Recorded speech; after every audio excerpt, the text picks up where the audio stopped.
Welcome to my YouTube channel. पिछली class में हमने एरे के बारे में पढ़ा था। आज हम पढ़ने वाले हैं स्ट्रक्चर और यूनियन के बारे में, जो कि सी लैंग्वेज का एक इम्पॉर्टेंट टॉपिक है। तो बेसिकली स्ट्रक्चर क्या होता है? जैसे एरे में क्या है कि हमारे पास बहुत सारा डेटा होता है, लेकिन सारे डेटा का डेटा टाइप जो होगा वो सेम होगा। मतलब एरे की अगर हम बात करते हैं तो एरे एक होमोजेनियस कलेक्शन होता है। लेकिन स्ट्रक्चर क्या है? स्ट्रक्चर भी कुछ इसी तरह का है। इसमें हम क्या करते हैं, ये भी बहुत सारे डेटा का ही कलेक्शन होता है। डिफरेंस ये है कि इसमें हम डिफरेंट टाइप के डेटा टाइप को हम स्टोर कर सकते हैं। जैसे इसमें क्या है कि कोई भी डेटा जो होगा वो एक ग्रुप में होगा और सारा जितना भी डेटा होगा वो कहीं ना कहीं एक दूसरे से रिलेटेड होगा, लॉजिकल रिलेशन होगा। जैसे अगर हम किसी स्टूडेंट की बात करें तो स्टूडेंट का ऑब्वियसली नाम होगा, रोल नंबर होगा, कहीं ना कहीं पढ़ रहा होगा, किसी क्लास में होगा। तो ये सारा उससे रिलेटेड इंफॉर्मेशन है। तो ये बेसिकली हम स्ट्रक्चर में बना सकते हैं। तो स्ट्रक्चर जो है बेसिकली एक ग्रुप है लॉजिकली रिलेटेड डेटा आइटम, जिसमें क्या होगा, डेटा टाइप डिफरेंट टाइप का भी हो सकता है और सिमिलर भी हो सकता है। ये क्या है, एक सेट ऑफ एट्रीब्यूट को रिप्रेजेंट करेगा। जैसे अगर हम स्टूडेंट की बात करें तो यहाँ पर student name then roll number, इस तरह से यहाँ पर हो सकता है। और भी ज्यादा डिटेल यहाँ कर सकते हैं। अब स्ट्रक्चर का बेसिकली डेफिनेशन क्या है? स्ट्रक्चर जो है वो काफी सारे फॉर्मेट में हम डिक्लेयर कर सकते हैं। जैसे अगर हम बुक की बात करें तो बुक में बुक का नाम होगा, ऑथर होगा, नंबर ऑफ पेज होगा, प्राइस होगा। तो इस तरह से हम स्ट्रक्चर को डिफरेंट तरह से डिक्लेयर कर सकते हैं। अब जनरल फॉर्म ऑफ स्ट्रक्चर क्या होता है? स्ट्रक्चर को डिक्लेयर करने के लिए हम क्या करते हैं, स्ट्रक्ट की का यूज करते हैं। जैसे एरे में कोई अलग से की हमें यूज नहीं करना होता, हम अपने अकॉर्डिंग एरे का नाम दे सकते हैं। लेकिन इसमें क्या है, स्ट्रक्चर के लिए अलग से हमें कीवर्ड यूज करना होगा, जो कि स्ट्रक्ट कीवर्ड हम यूज करते हैं। और उसका टैग नेम यानी स्ट्रक्चर का कुछ भी जो नाम होगा वो यहाँ पे हम देंगे। और ये स्ट्रक्चर की बॉडी है, डेटा टाइप होगा और उसका नाम होगा। जैसे सपोज कोई नंबर है, अगर नेम को कलेक्ट करना है तो नेम का डेटा टाइप स्ट्रिंग हो जाएगा, या फिर कैरेक्टर का एरे बना सकते हैं। उसी तरह से ग्रेड का डेटा टाइप हमें डिक्लेयर करना होगा। तो इस तरह से हम स्ट्रक्चर को डिफाइन करते हैं। ये एक जनरल फॉर्म होता है स्ट्रक्चर को डिफाइन करने का। अब सिंटैक्स क्या है? स्ट्रक्चर बेसिकली सबसे स्टार्टिंग में हम स्ट्रक्ट कीवर्ड की हेल्प से डिफाइन करते हैं, उसके बाद बॉडी, और लास्ट में क्या है कि उसका जो टर्मिनेशन होगा सेमीकोलन से होगा। जब सारा का सारा डिक्लेरेशन कंप्लीट हो जाएगा तो लास्ट में हम बॉडी क्लोज करके सेमीकोलन से यहाँ टर्मिनेट करेंगे। अब जैसे यहाँ पर क्या है, tag name such a book bank can be use to declare structure variable of its type later in the program. मतलब सिंपली क्या है कि हम अगर वेरिएबल में जैसे नाम देते हैं, वेरिएबल के लिए कुछ ना कुछ नाम दिए, सेम उसी तरह से स्ट्रक्चर को डिफाइन करने के लिए हम स्ट्रक्ट कीवर्ड यूज करते हैं और साथ में उसका नाम दे रहे हैं। जैसे यहाँ पर बुक बैंक हमने नाम दिया था।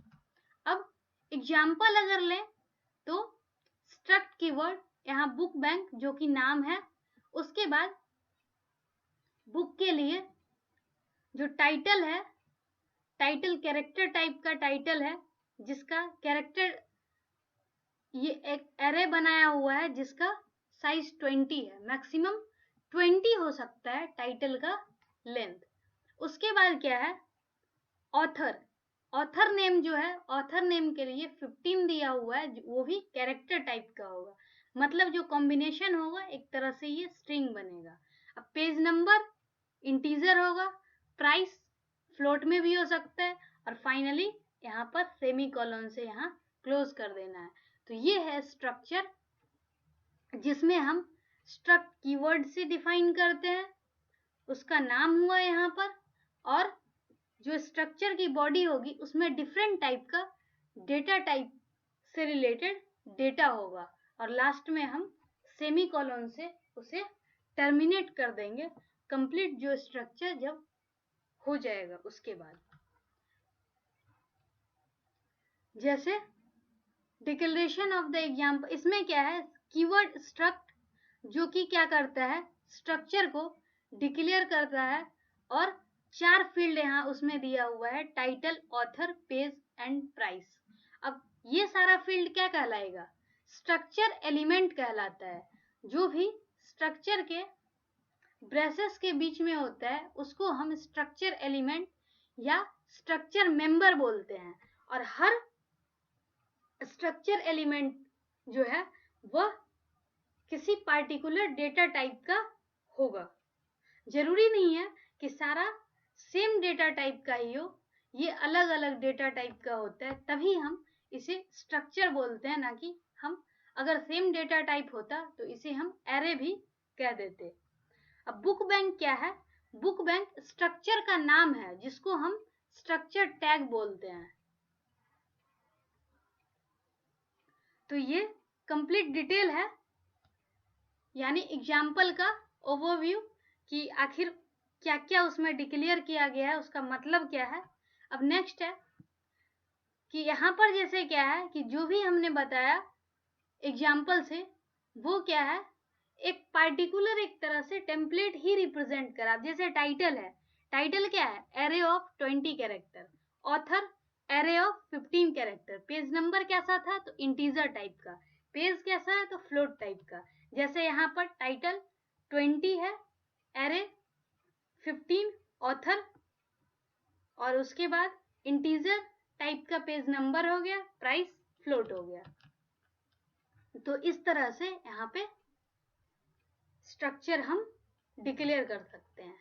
अब क्या है, वैल्यू कैसे देना है, मतलब स्ट्रक्चर का जो मेंबर है उसको हम वैल्यू कैसे देते हैं। तो वैल्यू देने के लिए हम क्या करते हैं, डॉट ऑपरेटर का यूज करते हैं। The link between a member and variable is established using member operator, जिसको हम डॉट ऑपरेटर और पीरियड ऑपरेटर बोलते हैं। तो जैसे यहाँ पर क्या है, बुक 1 डॉट प्राइस, मतलब जो स्ट्रक्चर का मेंबर जैसे होगा तो वहां पर बुक 1 जो कि स्ट्रक्चर का एक तरह से नाम दिया हुआ, उसके बाद यहाँ पर प्राइस। तो ये क्या रिप्रेजेंट कर रहा है कि बुक 1 का जो प्राइस होगा वो हम दे सकते हैं, और ये जो बुक 1 डॉट प्राइस है वो एक तरह से वेरिएबल का काम यहाँ पर करना शुरू करेगा, मतलब हम कुछ भी वैल्यू यहाँ असाइन कर देंगे। जैसे यहाँ क्या है कि किस तरह से हम वैल्यू को असाइन करते हैं, तो यहाँ पर जैसे मेंबर ऑफ बुक 1, अब बुक 1 में क्या है, बुक 1 में हमारे पास बुक का डिटेल जो होगा, टाइटल होगा, ऑथर होगा, पेज होगा, प्राइस होगा। अब ये स्ट्रिंग कॉपी एक फंक्शन है स्ट्रिंग से रिलेटेड, ताकि जो बुक टाइटल उससे हम क्या कर सकते हैं, बुक का टाइटल, ये एक फंक्शन है जो कि डायरेक्टली वैल्यू यहाँ पर असाइन कर देता है, simply as a string assign करने के बदले। तो यहाँ पर बुक 1 डॉट टाइटल, तो बुक 1 डॉट टाइटल, अब इसको क्या असाइन कर देगा, कंप्यूटर, मतलब टाइटल क्या हो गया, बुक का टाइटल कंप्यूटर।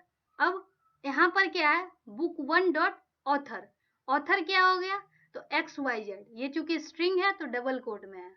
इसके बाद पेज नंबर, तो book 1 dot pages, dot operator है, इसी की हेल्प से हम इसमें वैल्यू असाइन करवा रहे हैं, तो 250। अब चूंकि ये इंटीजर है तो page number 250, book 1 dot price तो 29.99। तो इस तरह से हम वैल्यू यहाँ पर मेंबर जो स्ट्रक्चर एलिमेंट है उसको हम वैल्यू असाइन करते हैं। अगर हम इसे चाहें तो एक तो डायरेक्टली असाइन करवा रहे हैं, और दूसरा मेथड है कि हम प्रोग्राम में जैसे स्कैन फंक्शन की हेल्प से हम वैल्यू मैनुअली एंटर करवाते हैं, तो यहाँ भी हम सेम प्रोसेस कर सकते हैं। अब स्ट्रक्चर इनिशियलाइजेशन, तो इसमें क्या है, स्ट्रक्चर कभी भी क्या करते हैं, जैसे जब भी डिक्लेयर करेंगे तो एज अ स्टैटिक यहाँ डिक्लेयर होता है। स्टैटिक बेसिकली इसलिए डिक्लेयर करते क्योंकि हमें ऑब्जेक्ट क्रिएट करने की जरूरत नहीं हो। अगर वो नॉन स्टैटिक होगा तो कभी भी अगर हमें उसे एक्सेस करना हो तो हमें क्या करना होगा, उसको ऑब्जेक्ट क्रिएट करने की जरूरत होगी। लेकिन यहाँ पर अगर हम स्टैटिक यूज कर देते हैं तो हमें बार बार ऑब्जेक्ट क्रिएट करने की जरूरत नहीं होगी। अब मेन फंक्शन के अंदर सपोज यहाँ पर दिया हुआ है, ये एक स्ट्रक्चर है, स्ट्रक्ट नाम से है, स्टैटिक नाम यहाँ पर नहीं दिया हुआ है, लेकिन यहाँ पर स्टूडेंट, ये यहाँ पर अगर सिंपली वैल्यू नहीं देना होता तो हम स्टैटिक स्ट्रक्ट स्टूडेंट लिखते। अब चूंकि हमें वैल्यू दे देना है साथ के साथ, तो हम यहाँ से क्या करेंगे कि स्टूडेंट इक्वल टू और वैल्यू यहाँ पर इनिशियलाइज कर रहे हैं डायरेक्टली, तो स्टैटिक स्ट्रक्ट और जो स्ट्रक्चर का नाम है वो एक तरह से स्टूडेंट है यहाँ पर, और वेट स्टूडेंट का यहाँ पर वेट और हाइट दिया हुआ है, वेट इंटीजर में होगा, हाइट फ्लोट में दिया हुआ है। तो स्टूडेंट का वेट यहाँ पर 60 है, क्योंकि वेट पहले है तो वेट 60 और कॉमा हाइट। तो ये एक स्ट्रक्चर क्लियर की मतलब डिक्लेयर किया गया है और इनिशियलाइज किया गया है, जो कि एक कोई स्टूडेंट है और जिसका वेट और हाइट यहाँ पर दिया गया है। अब वो तो एक तरीका है। अब यहाँ से जैसे क्या है, हमारे पास अदर इनिशियलाइजेशन का एग्जाम्पल है। जैसे इसमें क्या है कि अगर हम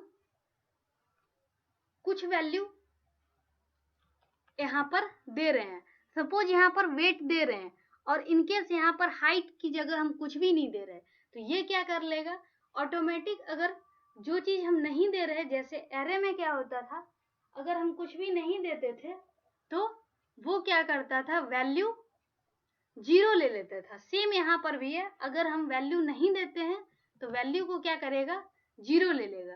तो अब यहाँ पर क्या है कि अगर हमें पेज नंबर नहीं पता इनकेस, तो पेज नंबर नहीं पता है तो यहाँ पर ये पेज नंबर ब्लैंक कर दिए, बस यहाँ ऑटोमेटिक ये 0 ले लिया। अब जैसे लेट अस सी स्ट्रक्ट बुक B1, मतलब बुक B1 है यहाँ पर, और लेट अस सी बुक का टाइटल हो गया और ये ऑथर हो गया। पेज नंबर हमें पता नहीं था, हमने खाली छोड़ा, ये ऑटोमेटिक 0 ले लिया, और ये प्राइस। तो इस तरह से हम स्ट्रक्चर को इनिशियलाइज कर रहे हैं।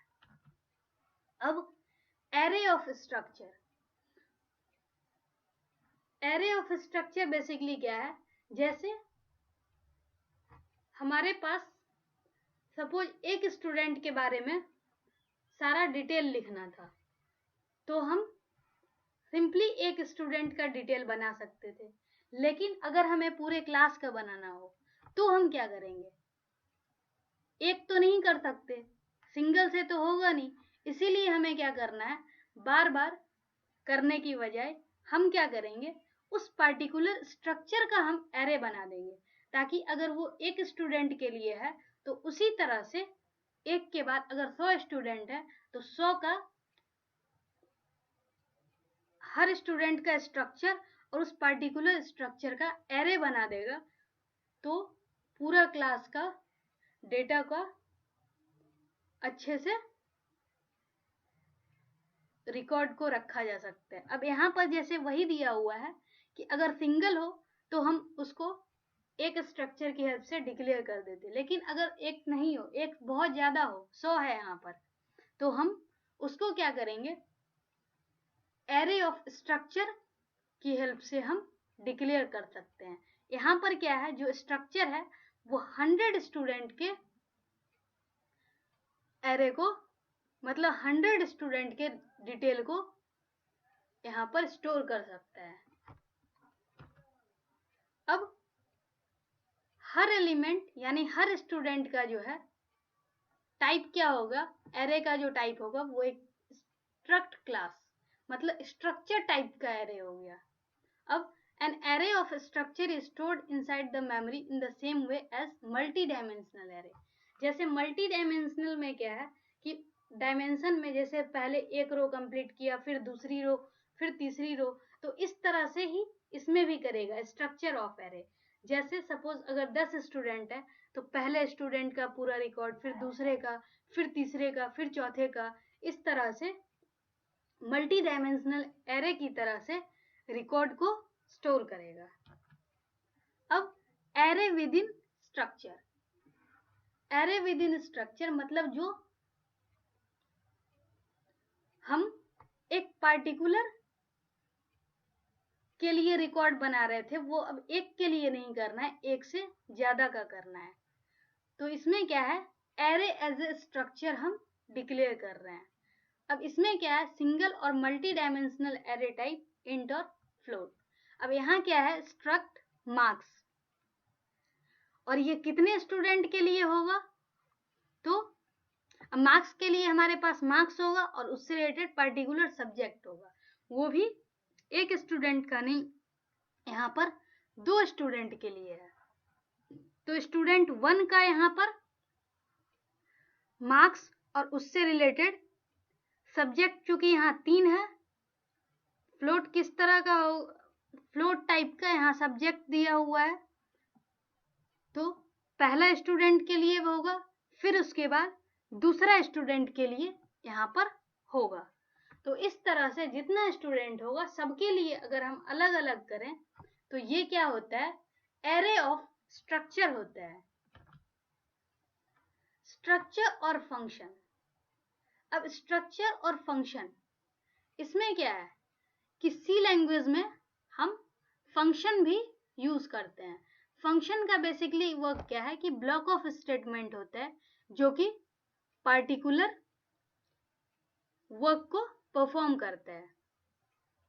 अब इसमें क्या है कि स्ट्रक्चर में कुछ मेथड हैं जिसके थ्रू वैल्यू क्या करेगा, एक फंक्शन से दूसरे फंक्शन तक ट्रांसफर हो सकता है। तो पहला क्या है, to pass each member of the structure as an argument of function call। अब जहां हम फंक्शन कॉल करते हैं वहां पर एज ए स्ट्रक्चर हमें देना होगा। दूसरा क्या है, passing a copy of entire structure to the function. अब दूसरा क्या है कि हमें एक कॉपी जनरेट करना है, मतलब इंटायर स्ट्रक्चर को एज अ फंक्शन हमें पास करना होगा। और तीसरा क्या है, तीसरा ऑप्शन है कि हमें एज अ पॉइंटर पास करना। एज अ पॉइंटर कहने का मतलब है जैसे वेरिएबल का एड्रेस होता है वैसे ही स्ट्रक्चर का एड्रेस होगा। अब general format of sending a copy of a structure to the called function, इसमें क्या है, डेटा टाइप, फंक्शन नेम और ये स्ट्रक्चर नेम। जैसे फंक्शन को हम डिक्लेयर कर रहे थे कि फंक्शन का रिटर्न टाइप और आर्गुमेंट, तो आर्गुमेंट की जगह यहाँ पर स्ट्रक्चर नेम हो जाएगा। और उसके बाद फिर फंक्शन की बॉडी में यहाँ पर हम एज अ स्ट्रक्चर लिख देंगे। तो इस तरह से क्या होगा कि हम स्ट्रक्चर को कॉल्ड फंक्शन के पास दे सकते हैं। अब सेकेंड कंसेप्ट यूनियन होता है।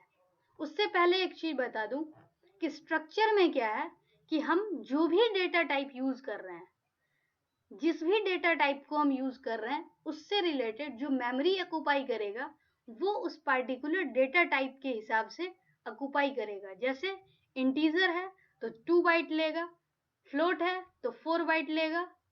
और अगर सपोज इंटीजर का एरे बनाया हुआ है तो जितना है, जैसे सपोज 10 इंटीजर के लिए तो 2 × 10 यानी 20। तो इस तरह से मेमोरी को ऑक्यूपाई करता है। अब दूसरा है हमारे पास यूनियन।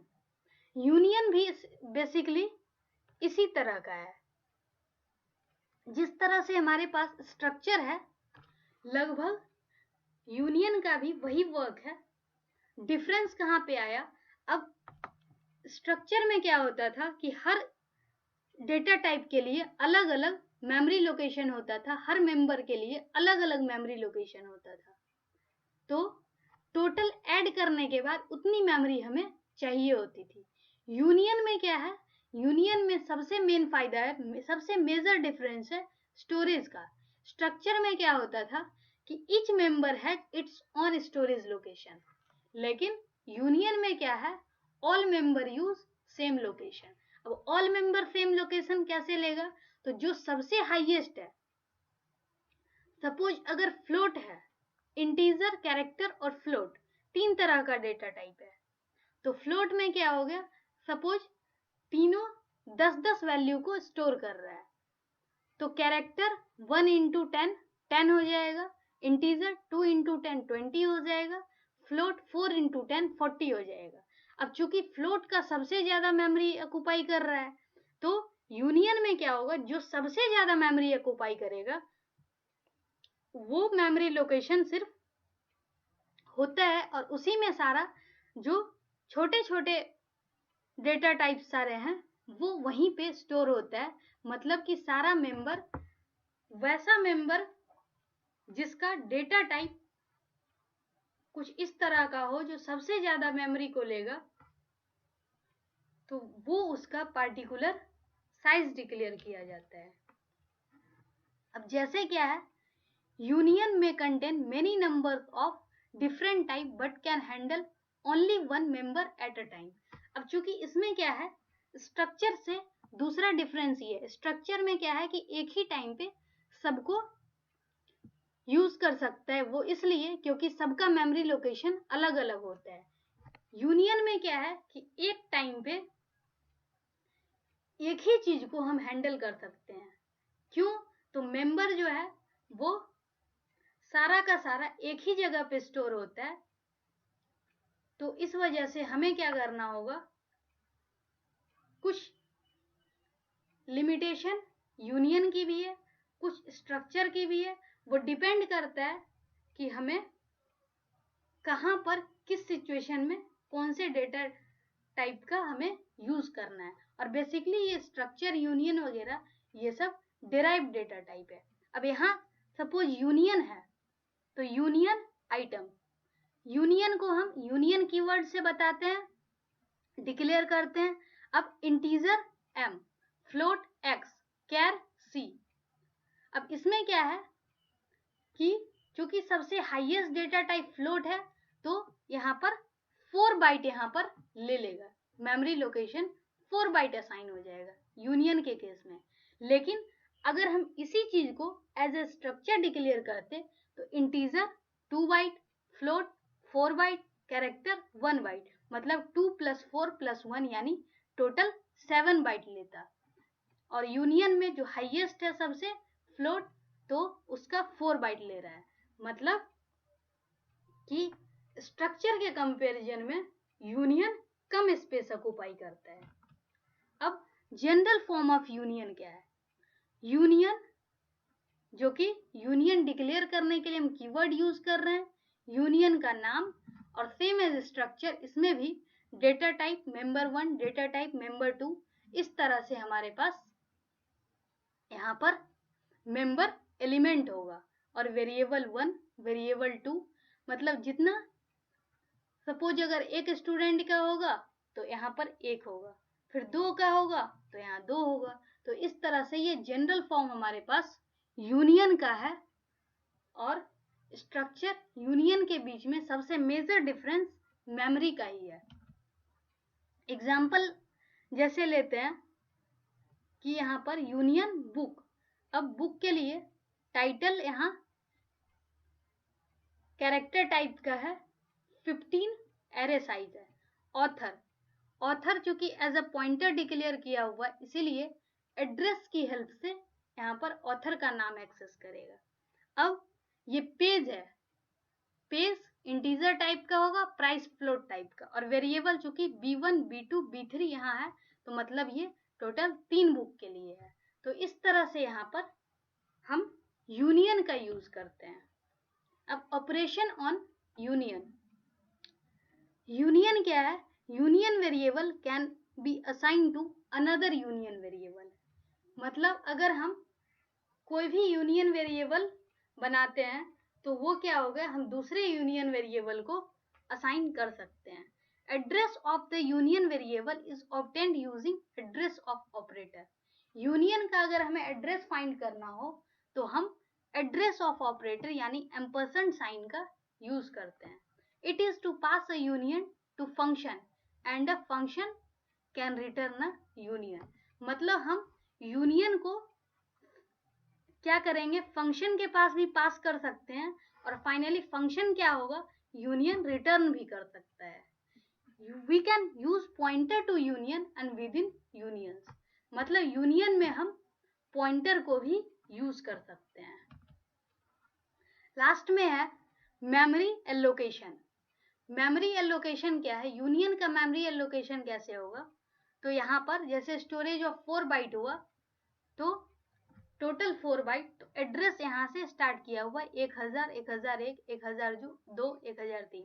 मतलब ये first byte, second byte, third byte, 4 byte, और ये टोटल इस तरह से ये सेम स्टोरेज एरिया को शेयर करेगा। जितना भी मेंबर होगा वो हर एक मेंबर सेम स्टोरेज एरिया को, अब जैसे इसमें क्या है कि सपोज एक है, उसको इतने में ही काम चल रहा है, इसी ब्लॉक में काम चल रहा है, तो शेयर कर लिया।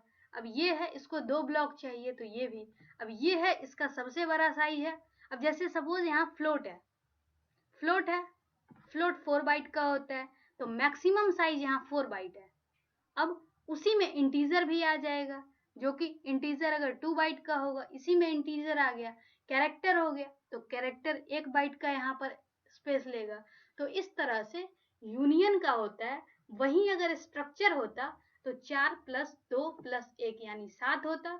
यूनियन है तो जो सबसे हाईएस्ट मेमोरी है वो ले रहा है यहाँ पर, जो कि 4 है। तो इस तरह से हम स्ट्रक्चर और यूनियन का यूज करते हैं। तो ये हमारा एक डिराइव्ड डेटा टाइप होता है, स्ट्रक्चर और यूनियन। तो आज के लिए इतना ही। Thank you.